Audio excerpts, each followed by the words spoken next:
Okay, you guys, there's the Nuc 12 Extreme Dragon Canyon i9. I couldn't get internet and I couldn't get Wi-Fi. This is going to explain how I did that.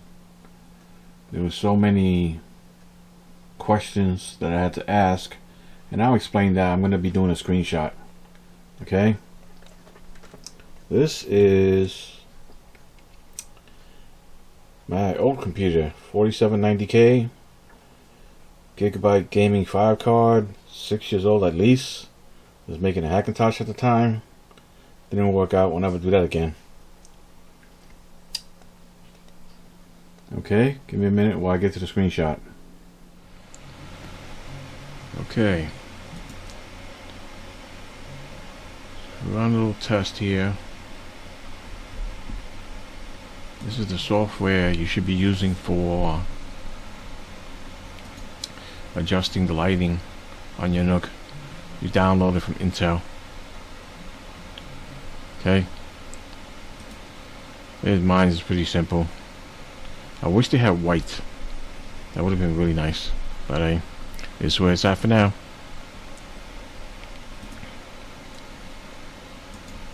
I like to run my system on cool. I like to keep things cool. 65 watt might seem a little limited. I like to see that a little higher. Maybe better cooling system later on. See how that goes. This one I haven't seen yet. Okay, pretty much what was there before. Maybe a little bit more information. Okay, this is the model number for that. That's the BIOS version that I uploaded. The new BIOS version. Okay.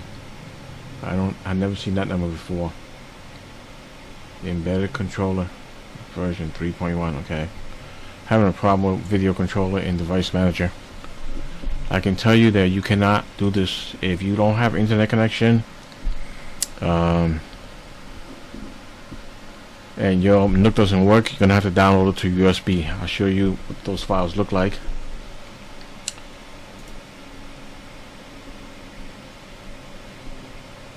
Now on Geekbench 5,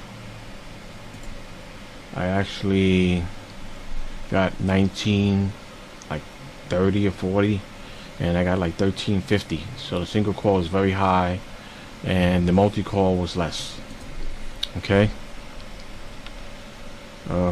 USB. You guys can check those numbers out on Geekbench 5 and other things to look at. I would say that the system runs good for 1080p, very good, and 1440p is just fine, about 60 frames per second, unless you got a really demanding software as you're working. Okay, my graphics card isn't the best thing to discuss, but these are the two you want. That was for my card, and this is the Wi-Fi driver, and this is the Ethernet adapter. Okay, this is a zip file, so it's going to look like that. If I double click it, what's going to happen is the screen's going to go black. So I'm trying to avoid that. Same thing with this one. You double click it, it opens up the screen to go black on me, and then it actually you want the software to change your Windows, yes or no, and that's basically what it is. You change it and you're good to go. Now you got your Ethernet, you got your Wi-Fi. You'll need another computer and a different internet connection to download the files to the USB, but that's usually not very difficult.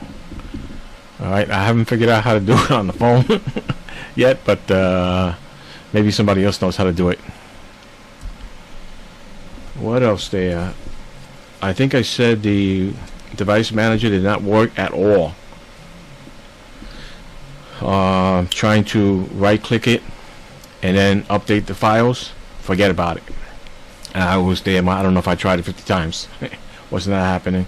I was home from 5:30 to about 11:30 at night, maybe 12, and I did get it going by 11 o'clock at night, and then I did the Focusrite adapter, got that working for the Scarlett Solo drivers, And that was basically it. USB, and click on the file itself. Double click on it. It'll open up and you should be able to download, and you should be good to go after that, okay? Not sure I got anything else for you guys. I hope you guys enjoyed the video, and I will see you guys in the next one. Bye.